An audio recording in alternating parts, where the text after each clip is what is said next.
What does art want with you? That question stupefied me. It stunned me. I was first asked that question by my professor at the University of Georgia, as he was one of my committee members of my dissertation committee. And I was sitting in his office, and he was getting to know me.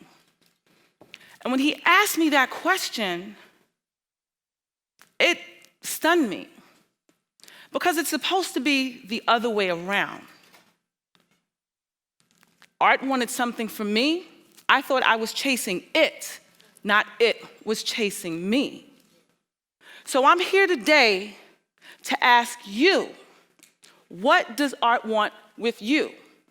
Artists, poets, writers, sculptors, photographers, rappers. I'm here, I'm talking to you. What is it that art wants from you? Art is a product of a human life.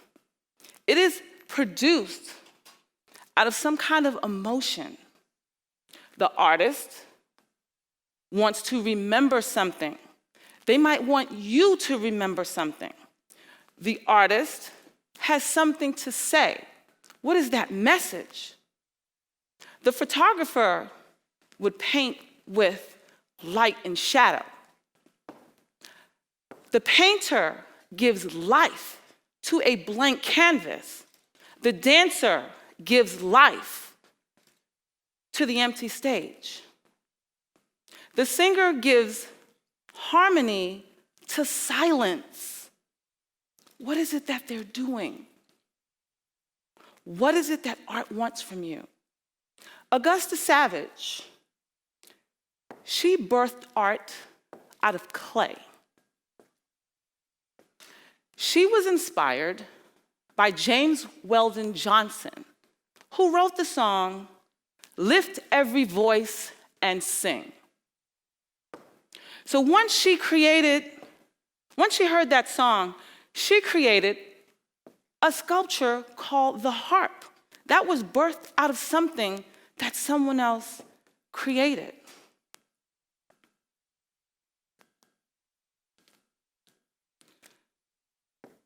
Steven Spielberg,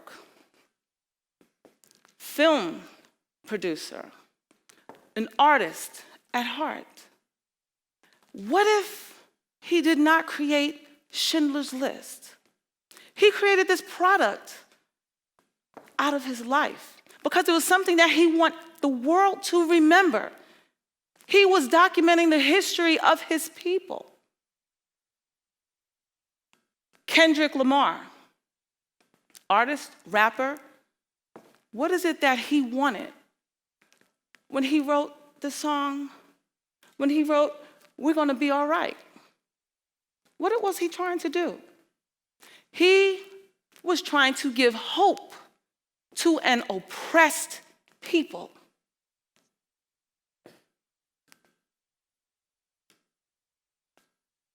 What does art want from me? I had to explore this question as an artist. When my professor asked me that question, it just sent my mind spinning. I had to go home, and I put all of my work in front of me. I started walking around my house looking at the art on my walls, thinking about things that I've done with art. And I had to come to some kind of conclusion. What is it that art wants from me? Because sometimes art wants something from us, but we can't hear it. Sometimes we have to shut up.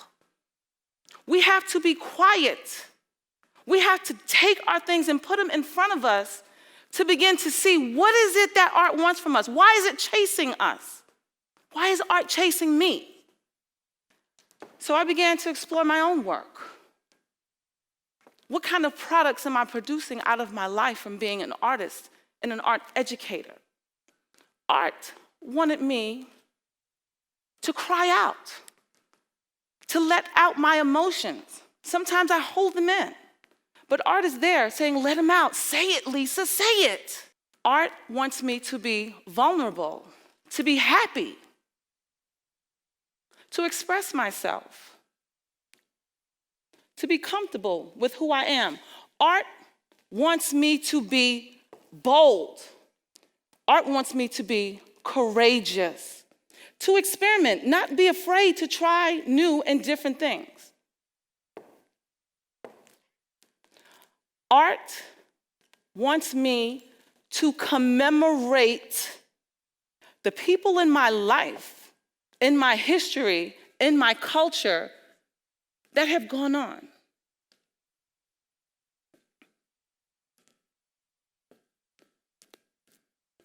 Art wants me to remember a place, Harlem, a special place. Art wants me to remind my people of our history, to think. So when you look at the artwork, you start to think and wonder, what is this about? And it commemorates the things that my people have been through. Sometimes art just wants me to be who I am, to think. Now, how do you know art wants something from you? How do you know art is chasing you? Well, something inside of you might burn. That's called passion. Something is nagging you. It's saying something. Do this. Sometimes, this is a big one. If you are consoled and comforted when you are creating art, art wants something from you. Have you ever created a work of art and looked at it and said, that came out of me? Because sometimes you look at this thing that you've birthed through creation, through making something, and you wonder, where did that come from? That came out of me. Art's chasing you. And sometimes art wants to use you to inspire somebody else. Now I think about, what if Vincent van Gogh did not create the most celebrated painting in the world, Starry Night? And when I look at Starry Night, I've never seen the sky move. I've never seen the wind before.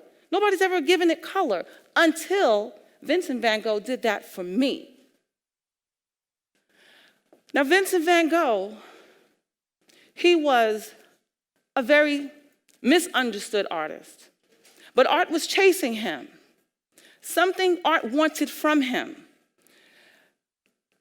So what Vincent van Gogh did at first, he was an artist, he was a teacher, he was a preacher, he was a bookkeeper, he was tried to be an art dealer. Did not realize that art wanted something from him until later on, and he started practicing art. He taught himself how to do art, because people think sometimes someone has to affirm you to be an artist, that you have to go to school for it. Yes, school is good, it will make you better, but that is not always the answer. Sometimes art is calling you to do something, and you don't need anyone to affirm that for you. So Vincent van Gogh continued to practice art. And as he continued to practice art, he wanted some other artists to get together with him to talk about art, to go to a place called Arles and create art, and let's get together. But these other artists, who have become famous as well, they thought that he wasn't good enough, because Vincent van Gogh didn't sell any paintings. He didn't sell paintings like they were doing. And Vincent van Gogh was he was doing something different with thick paint. They weren't painting like that. So, what Vincent van Gogh did, he went on to Arles anyway, because something told him to paint, to keep creating. He has this quote that says, if something tells you that you are not an artist, you go ahead and you continue to paint, and that voice will be silenced. And that's what Van Gogh did. Now, when he went to Arles, there was an artist that joined him. Paul Gauguin joined him. And when Paul Gauguin got there, they started to argue. When they started to argue, they got into a very distraught situation. And sadly, Vincent van Gogh cut off his ear, and Gauguin left. So Vincent van Gogh checked himself into a mental hospital. And at the very lowest point of his life, standing in that mental hospital, looking out the window, what did Vincent van Gogh do? He painted Starry Night. Vincent van Gogh. And when I think about Vincent van Gogh, a couple of years ago, because I knew art wasn't finished with him, a couple of years ago, I went to the Museum of Modern Art, went up into the escalator, walked through the galleries. And as I walked through the galleries, I looked at the walls that were preceding to the gallery that housed Starry Night. And on the walls, lining up, were artworks from the artists that didn't want to paint with him, that told him that he was not good enough. They were the prelude to his work. He was the star of the show. And I said to myself, Vincent, if he only held on a little while longer. But art wasn't through with him. And then, let me tell you about another artist. This beautiful painting right here, created Adolf Hitler, created this work of art, created this work of art. Adolf Hitler, artwork. Adolf Hitler, artwork. Anyway, you get the picture. Anyway, Adolf Hitler wanted to be an artist. He was at a fork in the road.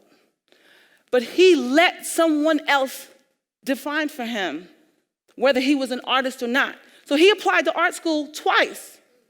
First time he was denied. So he went on and said, okay, I'll do it, I'll try it again. They denied him a second time. After they denied him a second time, they told him, the most you can be is an architect.